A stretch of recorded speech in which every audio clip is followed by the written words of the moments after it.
अस्सलाम वालेकुम students, welcome to Abdar Ali math academy. Student, आज हम first year mathematics exercise 13.1 discuss करेंगे। हमने इससे पहले डोमेन और रेंज, प्रिंसिपल, साइन फंक्शन और इनवर्स ट्रिग्नोमेट्रिक फंक्शंस की डिस्कस की थी। उम्मीद करता हूं कि आपने वो लेक्चर वॉच किया होगा। अगर आपने वो लेक्चर वॉच नहीं किया तो आप पहले उस लेक्चर को वॉच कर लें। डिस्क्रिप्शन में मैं उसका लिंक दे दूंगा, आप पहले लेक्चर को वॉच करें, उसके बाद आप ये लेक्चर जो है ना वॉच करें ताकि आपको अच्छे तरीके से समझ आ सके। तो स्टार्ट करते हैं। आज का हमारा पहला क्वेश्चन,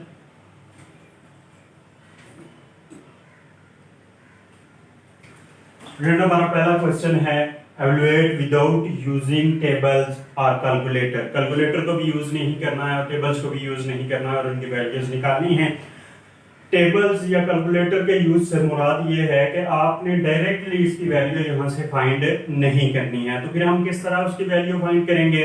हम जो दी हुई रेशो है उसकी डोमेन चेक करेंगे कि वो किस डोमेन में आ रहा है। जो रिस्ट्रिक्टेड डोमेन, प्रिंसिपल जो फंक्शंस आपको बताए थे उनकी जो डोमेन थी उसको हम यहाँ पर डिस्कस करेंगे, उसको हम देखेंगे, उसके मुताबिक हम इसको सॉल्व करेंगे। स्टूडेंट, यहाँ पे एक मैं टेक्निक आपको बता दूंगा, हम उसमें कैलकुलेटर भी यूज करेंगे लेकिन एग्जामिनर को पता नहीं चल सकेगा कि यहाँ पे कैलकुलेटर यूज किया गया है या नहीं। लेकिन जो टेक्निक मैं आपको बताऊंगा आपने वो फॉलो करनी है। तो स्टार्ट करते हैं। सबसे पहले आप इसको लेट कर लें, let y is equal to sine inverse of 1। मैंने y के इक्वल लेट किया है, आप x के इक्वल या किसी और वेरिएबल के इक्वल इसको लेट कर सकते हैं। उसके बाद जो दूसरा आपने प्रोसेस करना है, ये स्टेप्स समझने की कोशिश करनी है ताकि आपको हर एक चीज क्लियर हो सके। दूसरा आपने ये प्रोसेस करना है कि इस साइन को इधर शिफ्ट करना है।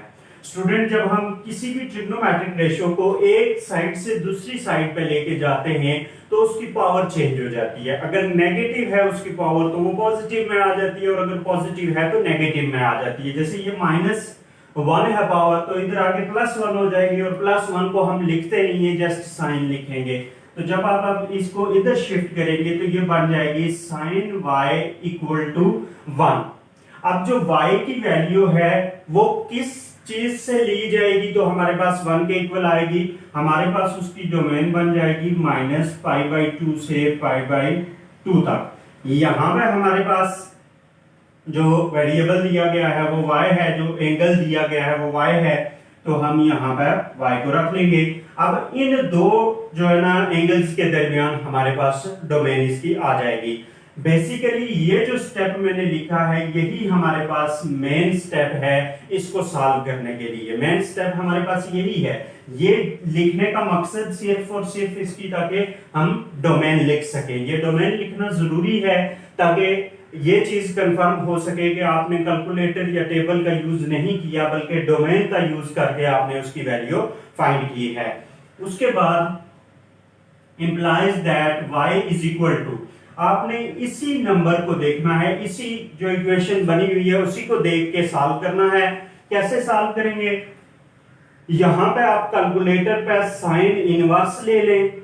साइन इनवर्स जब आप लेंगे तो आपके पास एंगल आ जाएगा डिग्री में। जैसे यहाँ पे मैंने अभी साइन इनवर्स लिया तो 90 डिग्री आ गया है। हमने आंसर डिग्रीज में नहीं देना है। अगर आप आंसर डिग्रीज में देंगे तो फिर 100% आपका क्वेश्चन गलत हो जाएगा। इसलिए आपने क्या करना है कि 90 डिग्री जो आपके पास एंगल आया है उसको π/180 के साथ मल्टीप्लाई कर लेना है। मतलब ये कि उसको आपने कन्वर्ट कर देना है रेडियन के अंदर। जब आप उसको कन्वर्ट करेंगे तो 90 को यहां से कैंसिल करके तो आपके पास क्या आ जाएगा π/2। अब ये जो आपके पास एंगल आया है ये आपने यहां पे लिखना है π/2 इंप्लाइज दैट यहां y किसके इक्वल था? साइन इनवर्स के, और यहां पे 1 इक्वल टू π/2 आ जाएगा। स्टूडेंट, ये आपके पास इसका सॉल्यूशन है। ये कोई इतने ज्यादा लेंथी क्वेश्चन नहीं है लेकिन टेक्निकल क्वेश्चन है। मैंने यहाँ पे ये जो वर्क किया है ये रफ वर्क है, ये आपके क्वेश्चन के अंदर शामिल नहीं होना चाहिए। जब आप क्वेश्चन कर रहे हैं तो क्वेश्चन में ये मेंशन है कि विदाउट यूजिंग टेबल और कैलकुलेटर, तो आपने ये रफ वर्क करना है ताकि आपके क्वेश्चन का हिस्सा ना बने। बाद में इसको बेशक रिमूव कर दे, आप इसको खत्म कर दे ताकि ये आपके क्वेश्चन का हिस्सा ना बने। उसके बाद आपने यही टेक्निक यूज करनी है। मैं एक बार फिर इसको रिपीट कर देता हूं। सबसे पहले जो इनवर्स में आपको रेशियो दी हुई है आप उसको लेट करें, लेट y या x के इक्वल कर लें। उसके बाद उस जो इनवर्स वाली रेशियो है आप इधर लाएंगे तो उसका इनवर्स खत्म होकर सिंपल रेशियो आ जाएगी। उसको लिख के यहाँ पे उसकी डोमेन लिखें, रिस्ट्रिक्टेड डोमेन लिखनी है, ये बात याद रखनी है। रिस्ट्रिक्टेड डोमेन लिखें। डोमेन लिखने के बाद आपने उसी जिसको लेट किया हुआ था, जो ओरिजिनल हमारे पास क्वेश्चन दिया हुआ है जिसको हमने लेट किया है, हमने उसी की टर्म लेके कैलकुलेटर के ऊपर उसकी वैल्यू फाइंड करनी है और फिर उसको इधर कन्वर्ट कर लेना है। ये नहीं कि आप 90 डिग्री आया तो डायरेक्ट यहाँ पर 90 डिग्री लिखे, उससे अगले स्टेप में आप उसको कन्वर्ट करेंगे, बिल्कुल काम नहीं करना है। बल्कि 90 डिग्री आपने यहाँ पर रफ वर्क में कन्वर्ट करना है। कन्वर्ट करने के बाद जो आपके पास उसका आंसर पाई के अंदर आएगा वो वाला आंसर आपने यहाँ पे लिखना है। और उसके बाद आपने y की जगह या x की जगह जो यहाँ पे नंबर दिया हुआ होगा, जो क्वेश्चन दिया हुआ है, वो वाला यहाँ पे रिप्लेस कर देना है। आपके पास इसका सॉल्यूशन आ जाएगा। उम्मीद करता हूँ कि आपको ये फर्स्ट जो पार्ट है अच्छे तरीके से समझ आया होगा। अब नेक्स्ट पार्ट्स हम मजीद इसके बारे में करेंगे और मजीद उनके ऊपर जो है ना थोड़ी सी डिस्कशन करेंगे। स्टार्ट करते हैं नेक्स्ट।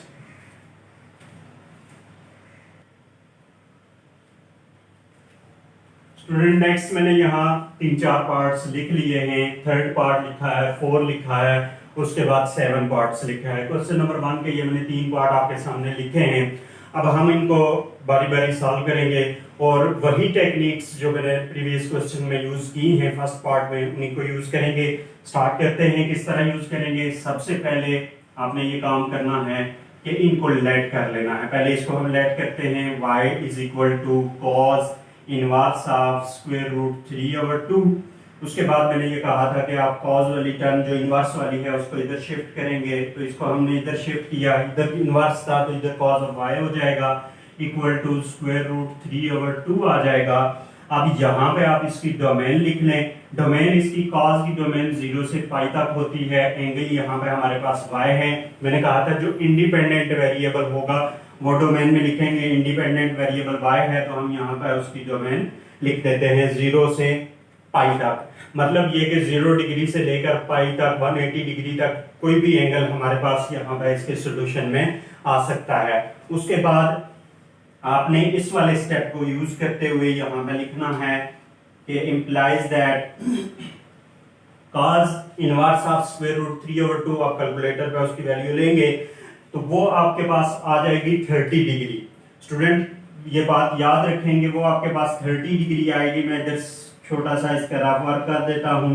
ये पाई बाय 180 करेंगे तो यहाँ से ये कैंसिल होके यहाँ पे 6 बच जाएगा तो ये पाई बाय 6 आ जाएगा।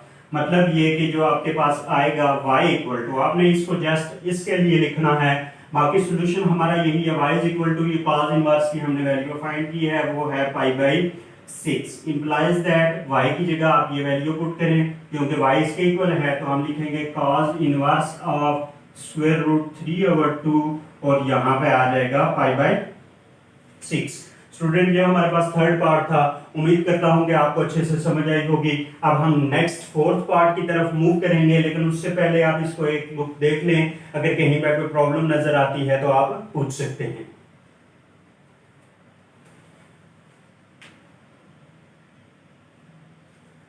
स्टूडेंट अब हम फोर्थ पार्ट की तरफ मूव करेंगे। फोर्थ पार्ट में भी सेम टेक्निक यूज करेंगे। लेट कर लें पहले। y is equal to tan inverse of minus 1/√3। tan inverse को आप इधर शिफ्ट करें तो tan of y is equal to minus 1/√3। अब आपने इसकी डोमेन लिखनी है तो ये बात याद रखें कि tan की डोमेन और साइन की तकरीबन एक ही जैसी होती हैं। सिर्फ फर्क ये होता है कि -π/2 से π/2 तक ही होती है। फर्क ये होता है कि जो आपके पास यहाँ पे लेस देन है, यहाँ पे इक्वालिटी नहीं होती। इक्वालिटी इसलिए नहीं होती कि -π/2 और π/2 उसमें शामिल नहीं होते। इसके अलावा आपके सॉल्यूशन आ सकते हैं। उसके बाद जब आप tan जो है ना y equal to minus square root 3 आप कर लेंगे, तो आप यहाँ पे आएंगे और कैलकुलेटर पे इसकी वैल्यू जो है ना टेन इनवर्स ऑफ आप लेंगे -1 divided by square root 3।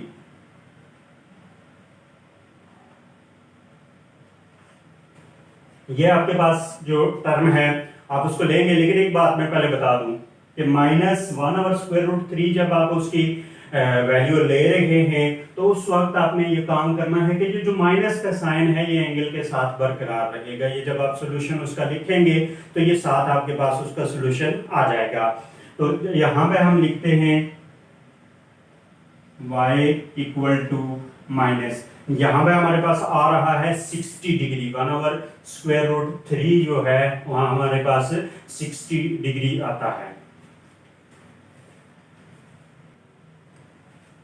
-30 degree आएगा, और 30 डिग्री को मैं यहाँ पर कन्वर्ट कर चुका हूँ, माइनस आपने इधर ही लिखना है, और जो उसकी कन्वर्शन के बाद एंगल आया है π/6 आपने वो लिख देना है।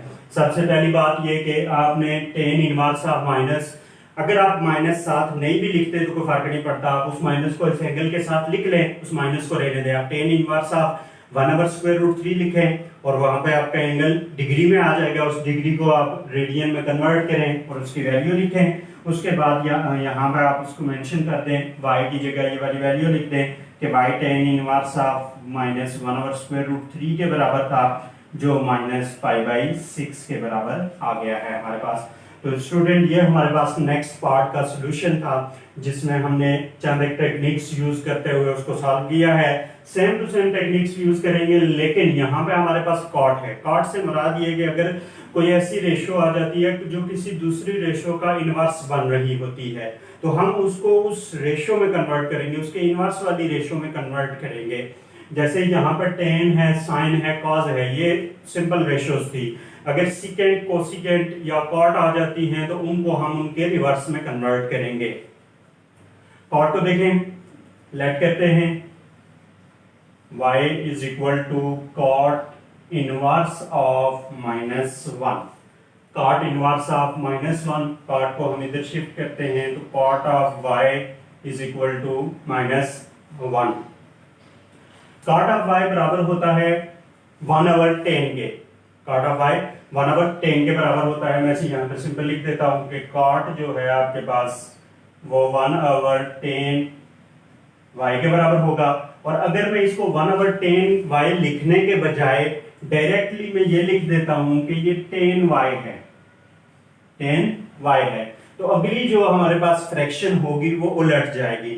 मतलब ये कि यहाँ पे ये -1 है, तो मैं इसको 1/-1 लिखूंगा, उलट के लिखूंगा इसको। तो 1/-1 भी -1 ही आती है, तो इसलिए मैं इसको -1 लिख लूंगा। उसके बाद आपने यहां पे देखना है कि यहां से कौन सी वैल्यू आएगी। यहां पे इसकी मैं यहां पे साथ लिख देता हूं, डोमेन इसकी 10 की डोमेन हमारे पास आ जाएगी -π/2 से π/2 तक, यह हमारे पास इसकी डोमेन आ जाएगी। अब मैं 10 ऑफ y, एक बात यहां पे देख लें कि अगर इधर कॉट इनवर्स था उसको तो हमने चेंज कर लिया 10 में। अब जब हम इनवर्स यहां से लेंगे तो हम कॉट इनवर्स नहीं बल्कि 10 इनवर्स लेंगे। अगर आप कॉट इनवर्स लेंगे तो फिर भी सॉल्यूशन ठीक है, लेकिन आप जिसमें कन्वर्ट कर चुके हैं आप उसका इनवर्स लें।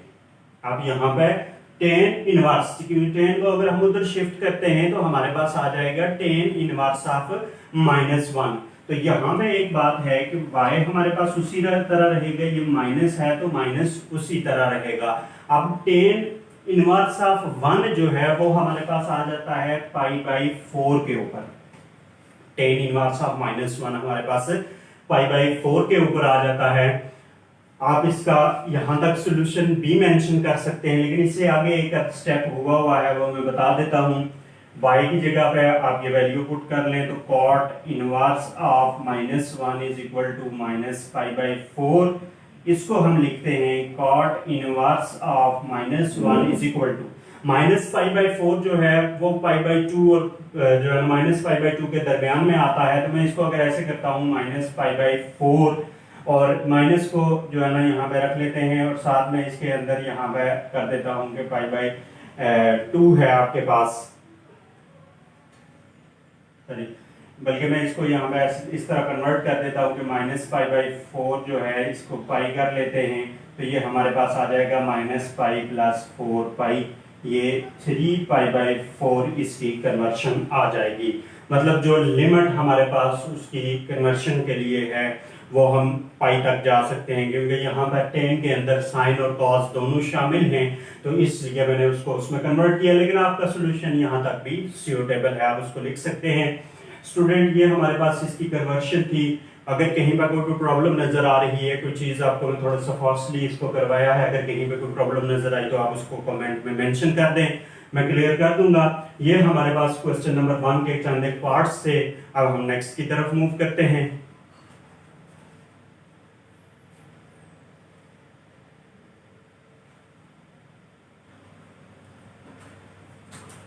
स्टूडेंट नेक्स्ट हमारे पास क्वेश्चन नंबर 2 है, without using table or calculator show that tan inverse of 5 by 12 is equal to sin inverse of 5 by 13। यहाँ पे हमने ना टेबल यूज करना है ना कैलकुलेटर यूज करना है। इस क्वेश्चन को हम सॉल्व करेंगे। सॉल्व करने से पहले एक बात बता दूं कि ये मिरपुर बोर्ड में जो है ना 2016 में और फैसलाबाद बोर्ड में भी 2016 में आ चुका है। इसके अलावा ये रावलपिंडी बोर्ड में भी आ चुका है, तो इसलिए आप लोगों ने थोड़ी सी तवज्जो करनी है। मोस्ट इंपॉर्टेंट क्वेश्चन है, शॉर्ट क्वेश्चन में अक्सर आता है। जो हम टेक्निक इसमें यूज करेंगे उसको आपने देखना है। सबसे पहली बात, यहाँ पे दो रेशियोज आपके पास दी हुई हैं, एक टेन इनवर्स दी हुई है और एक साइन इनवर्स दी हुई है। इसी तरह का एक थर्ड पार्ट है इस क्वेश्चन नंबर 2 में, थर्ड पार्ट है। वो थर्ड पार्ट भी सेम टेक्निक्स यूज करते हुए होगा। जो टेक्निक्स हम यहाँ पे यूज करेंगे, फार्मूलाज डिफरेंट हो सकते हैं लेकिन टेक्निक्स तकरीबन सेम रहेंगी, तो उन टेक्निक्स को यूज करते हुए हम इसको सॉल्व करेंगे। अब यहाँ पे मैं ये काम करता हूँ कि मैं इसकी कोई भी एक साइड ले लेता हूँ, चाहे आप लेफ्ट साइड लें चाहे आप राइट साइड लें, लेकिन जो टेक्निक्स मैं बताऊंगा आपने उसके मुताबिक इसको सॉल्व करना है। मैं इसकी लेफ्ट हैंड साइड ले लेता हूँ। लेफ्ट हैंड साइड हमारे पास है टेन इनवर्स ऑफ 5 बाई 12। पहले आप इसको लेट करें कि ये किसके इक्वल है। हम लेट करते हैं y is equal to 10 inverse of 5 by 12 implies that 10 inverse को इधर शिफ्ट करेंगे तो 10 of y is equal to 5 by 12। यहाँ पे इसकी आप डोमेन लिखेंगे। ये बात याद रखेंगे, जब भी विदाउट यूजिंग कैलकुलेटर या टेबल की बात आए तो वहां पे हमें डोमेन मेंशन करना पड़ेगी। तो माइनस पाई बाई 2 और पाई बाई 2 आ जाएगा। यहाँ पर भी y ही रखा है मैंने, इसलिए आपके पास ये इसकी डोमेन आ जाएगी। अब ये पॉजिटिव है और पाई बाई 2 से मुराद फर्स्ट क्वाड्रेंट 90 डिग्री का है, उससे लेस से मुराद ये कि पाई बाई 2 से कम होने चाहिए। तो इसका मतलब है कि 10 पॉजिटिव है तो वो पाई बाई 2 90 डिग्री से कम होगा, लेकिन रहेगा वो फर्स्ट क्वाड्रेंट में ही। तो अगर वो फर्स्ट क्वाड्रेंट में है तो पॉजिटिव रहेगा। अब यहाँ पे हम मेंशन करते हैं कि 10 ऑफ y जो है ये हमारे पास अकॉर्डिंग टू राइट ट्रायंगल किस में आ जाएगा। मैं यहाँ पे फर्स्ट क्वाड्रेंट में इसको मेंशन कर देता हूँ कि ये हमारे पास फर्स्ट क्वाड्रेंट में आ गया है। यहाँ पर ये एंगल में y मेंशन कर दिया है। अब ये आपके पास x एक्सिस है जिसे मैं बेस का नाम दे देता हूँ, और ये y एक्सिस है जिसे मैं परपेंडिकुलर का नाम दे देता हूँ, और ये आपके पास हाइपोटेन्यूज आ जाएंगे। मैंने इनको अलग अलग से करके मेंशन कर दिया है कि ये हमारे पास बेस है, ये हमारे पास परपेंडिकुलर है और ये हमारे पास हाइपोटेन्यूज है। अकॉर्डिंग टू राइट ट्रायंगल 10 हमारे पास बराबर होता है परपेंडिकुलर और बेस के। आप इसको लिखने के बाद आगे ये वाली वैल्यू लिखें 5 बाई 12। यहां पे आप मेंशन करें परपेंडिकुलर आपके पास 5 है और बेस आपके पास 12 है। तो आप यहां पे पाइथागोरस थ्योरम यूज करेंगे।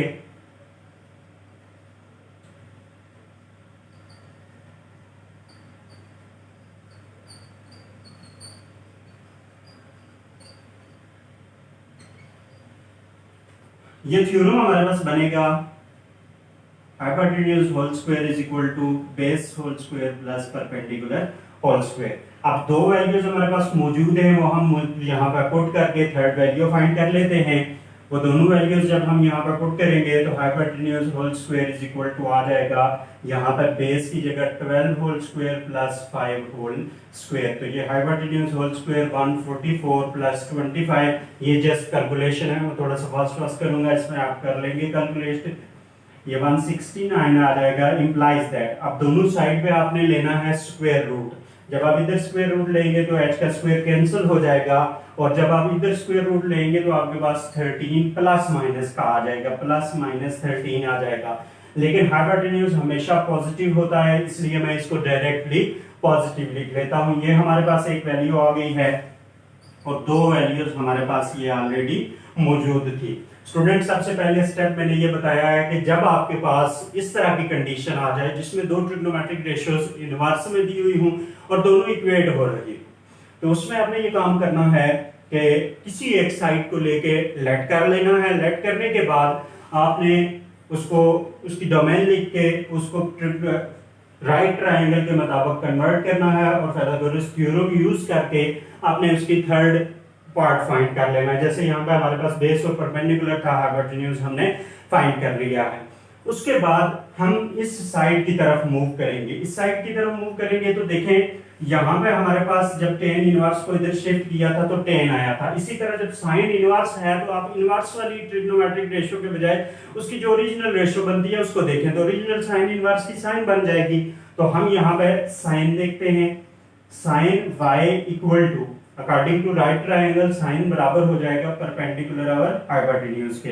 अब ये परपेंडिकुलर आपके पास है, यहाँ पे आप देख सकते हैं 5 है, और हाइपोटेन्यूज आपके पास है 13। इसका मतलब है कि sin y आपके पास 5/13 आ गया है। अब यहां से हम y को उधर शिफ्ट करते हैं, sin को उधर शिफ्ट करते हैं, तो y is equal to sin इनवर्स 5/13 आ जाएगा। यहाँ पे आप y की जगह ये वाली वैल्यू पुट कर दे जो हमने लेट की थी। जब आप इसको यहाँ पर रिप्लेस करेंगे तो ये आ जाएगी आपके पास tan inverse of 5/12 is equal to sin inverse of 5/13 root. Student, हमने विदाउट यूजिंग कैलकुलेटर या टेबल हमने इसको प्रूव किया है। किस तरह प्रूव किया है, ये टेक्निक सारी की सारी आपके सामने है, आप इसको एक नजर देख सकते हैं। अगर कहीं पे भी कोई प्रॉब्लम नजर आती है तो आप उसको कमेंट में मेंशन कर दें। इसके रिलेटेड थर्ड पार्ट है, बिल्कुल same to same techniques use होंगी। यहाँ पे भी उसमें भी दो पार्ट्स आपके पास इसी तरह दो ट्रिग्नोमेट्रिक रेशियोज दी हुई हैं। आप एक रेशियो पे लें, उसको लेट करें, उसके बाद राइट ट्रायंगल यूज करके पाइथागोरस थ्योरम यूज करके थर्ड पार्ट फाइंड करें। उसके बाद जो दूसरी अपोजिट जो जिसको लेट कर चुके हैं उसको नहीं, दूसरी को आप लेके उसकी वैल्यू फाइंड करें और उसको दूसरी साइड पे शिफ्ट करके उसका इनवर्स ले लें। जब आप उसका इनवर्स ले लेंगे तो आपके पास यहाँ पे y आ जाएगा, y की जगह पे आप ये वैल्यू उठा के पुट कर लेंगे, जो लेट की हुई होगी वो वैल्यू उठा के पुट कर लेंगे, वो प्रूव हो जाएगा। ये आपके पास क्वेश्चन नंबर 2 का फर्स्ट पार्ट है और थर्ड पार्ट आपके लिए टास्क है, आपने उसको सॉल्व करना है। हो गई तो कमेंट में उसको मेंशन कर देना है कि क्लियर हो गया है, और अगर कहीं पे भी कोई प्रॉब्लम है तो आप पर्सनली पूछ सकते हैं और कमेंट में भी पूछ सकते हैं। अब हम इसके सेकंड पार्ट की तरफ मूव करेंगे, वो भी मोस्ट इंपॉर्टेंट है। उसमें एक थोड़ी सी डिफरेंट टेक्निक इससे हट के यूज होगी, तो उम्मीद करता हूं कि आप तवज्जो से उसको समझेंगे। स्टार्ट करते हैं।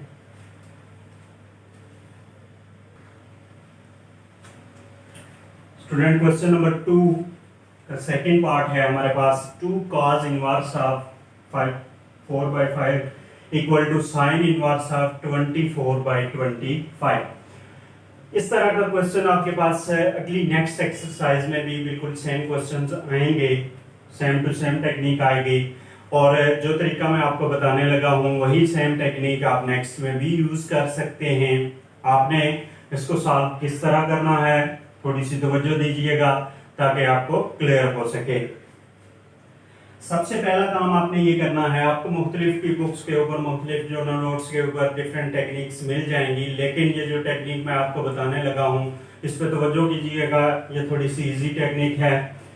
आपने जो 2 के साथ लिखी हुई रेशियो होगी उसको आपने लेना है और उसको लेट करना है। तो 2 के साथ हमारे पास cos इनवर्स लिखा हुआ है, हम लेट करते हैं y is equal to cos inverse of 4/5। cos को इधर शिफ्ट करेंगे तो cos of y is equal to 4/5 है। अब यहाँ पे इसकी जो डोमेन है वो 0 से पाई तक बनती है। अब इसकी डोमेन यहाँ पे लिख लेंगे। अब यहाँ पे cos की वैल्यू पॉजिटिव है, तो जब ये पॉजिटिव है तो ये फर्स्ट क्वाड्रेंट में ही आएगा, क्योंकि 0 फर्स्ट क्वाड्रेंट में आता है और पाई जब जाते हैं हम तो सेकंड में चला जाता है, इसलिए ये 0 जो फर्स्ट क्वाड्रेंट में है तो cos हमारे पास फर्स्ट में आएगा। पाई इसकी हम पॉजिटिव वैल्यू लेंगे। यहाँ पर मैं इसका क्वाड्रेंट डिराइव कर देता हूँ। ये हमारे पास इसकी परपेंडिकुलर आ जाएगा, ये बेस है और ये हमारे पास हाइपोटेन्यूज है। उसके मुताबिक जब हम यहाँ पर देखेंगे तो cos according to right triangle बराबर होता है बेस और हाइपोटेन्यूज के, और ये दी हुई वैल्यू हमारे पास 4/5 है। यहाँ पर बेस हमारे पास 4 हो जाएगा और हाइपोटेन्यूज हमारे पास 5 आ जाएगा। यहाँ पर हम स्टार्ट करेंगे बाय पाइथागोरस थ्योरम। मैंने शॉर्ट में लिख दिया है बाय पाइथागोरस थ्योरम।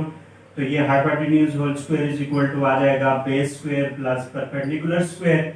अब इसके अंदर आपने वैल्यूज फाइंड पुट करनी है जो आपके पास वैल्यूज गिवन है। जैसे हाइपोटेन्यूज की है तो 5 whole square equal to base की है तो 4 whole square plus perpendicular square implies that ये आ जाएगा 25 equal to 16 plus perpendicular square. अब इस 16 को आप इस साइड पे शिफ्ट कर लें, इसको इधर शिफ्ट करेंगे तो ये आ जाएगा perpendicular square is equal to 25 already मौजूद है, 16 को हम लेके जा रहे हैं तो -16 आ जाएगा। Perpendicular square is equal to 9 implies that यहाँ पे भी आपने दोनों साइड्स के ऊपर स्क्वायर रूट लेना है, तो जब स्क्वायर रूट लेंगे तो परपेंडिकुलर इज इक्वल टू +-3 आ जाएगा। तो मैंने अभी बात की थी कि ये फर्स्ट क्वाड्रेंट में आ रहा है, तो जब ये फर्स्ट क्वाड्रेंट में है तो इसको मैं पॉजिटिव ही लूंगा। दो वैल्यूज हमारे पास इधर हैं दो साइड्स की और एक हमारे पास उधर आ गई है। अब यहां पे थोड़ी सी आपने तवज्जो देनी है। ये cos ऑफ y मैंने लिया है 4/5 हमारे पास आ गया है। अब मैं sin ऑफ y लेने लगा हूं। sin of y is equal to sin हमारे पास परपेंडिकुलर और हाइपोटेन्यूज के बराबर है, तो यहां पे मैं sin की वैल्यू ले लूंगा 3/5। साइन हमारे पास 3/5 आ गया, cos हमारे पास 4/5 आ गया। लेकिन अभी तक हम इसको प्रूव नहीं कर सके हैं। यहां तक हमने जो बातें की हैं ये अभी तक इसके प्रूव के इनिशियल स्टेप्स थे। यहां तक उम्मीद करता हूं आपको अच्छे से समझ आई होगी। अब हम नेक्स्ट पार्ट की तरफ मूव करते हैं। देखिए यहाँ पे हमारे पास 2 है और ये cos इनवर्स हमने y के इक्वल लिया हुआ है, तो 2 और ये पूरी टर्म हमने y के इक्वल ली हुई है। यहाँ पे मैं y रख लेता हूँ। अब ये 2y बन जाएगा। यहाँ पर साथ हमने रेशो लगानी है ताकि हम डबल एंगल का फार्मूला बना सकें। डबल एंगल के फार्मूलाज आपने अल्फा की टर्म में पढ़े थे, आज मैं y की टर्म में बताने लगा हूँ। कोई इतनी ज्यादा मुश्किल बात नहीं है। जब जहां जहां आपने अल्फा पढ़ा था वहां पर आपने y को रिप्लेस कर देना है। अब यहाँ पे इस रेशो को आपने देखना है। यहाँ पे हमारे पास साइन इनवर्स है, तो हम जो डबल एंगल का फार्मूला बनाएंगे वो हम साइन का ही बनाएंगे। इधर मैं साइन लिखूंगा, ये साइन ऑफ 2y हो जाएगा जो आप फार्मूला पढ़ चुके हैं। मैं इधर अल्फा की टर्म में इसे लिख देता हूँ। साइन ऑफ 2 अल्फा जो था 2 साइन अल्फा कॉस अल्फा था, ये फार्मूला आपके पास था। तो उसके मुताबिक ये बन जाएगा 2 साइन y कॉस y,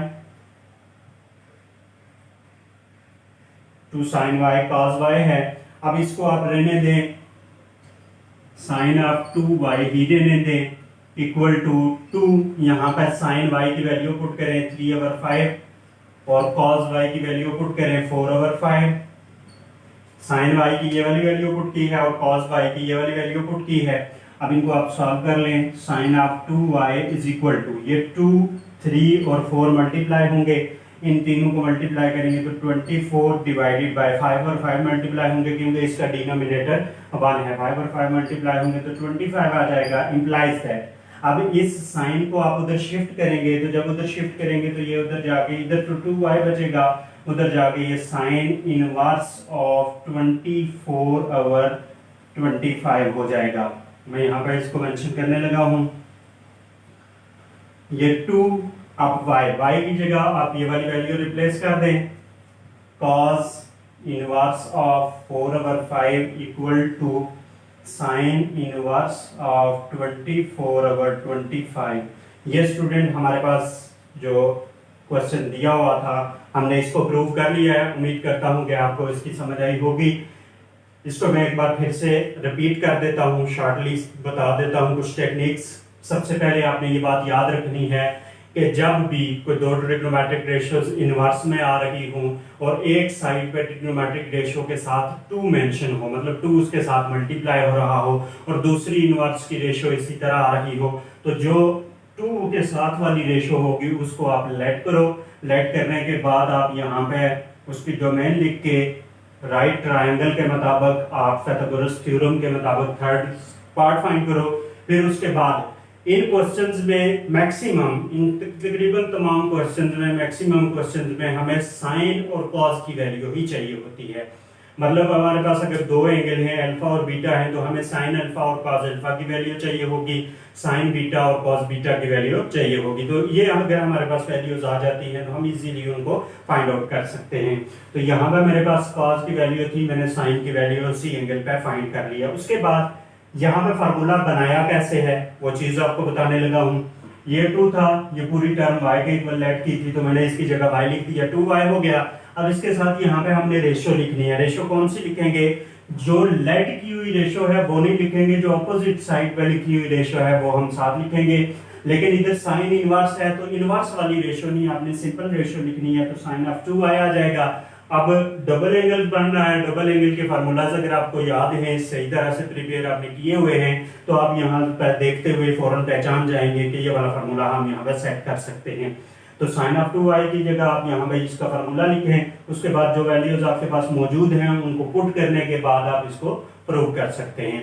ये था हमारे पास question number 2, most important question है। इसका फर्स्ट पार्ट, सेकंड पार्ट मैंने करवा दिए हैं, थर्ड पार्ट आप लोगों की प्रैक्टिस है। क्वेश्चन नंबर 1 जो है उसमें कुछ पार्ट्स मैंने आपके सामने जहां पर सॉल्व करके बताए हैं, आप उन्हीं को देखते हुए बाकी पार्ट सॉल्व करें और अगर उनमें कोई डाउट है तो आप कमेंट में मेंशन करें और अगर आपके सॉल्व हो जाते हैं तो कमेंट में आप जरूर मेंशन करेंगे सर हमने सॉल्व कर लिए हैं। अगर इनके रिलेटेड आपको कोई भी मसला है तो आप पूछ सकते हैं। उम्मीद करता हूं कि आपको अच्छे से समझ आई होगी। अगर कहीं पे कोई प्रॉब्लम है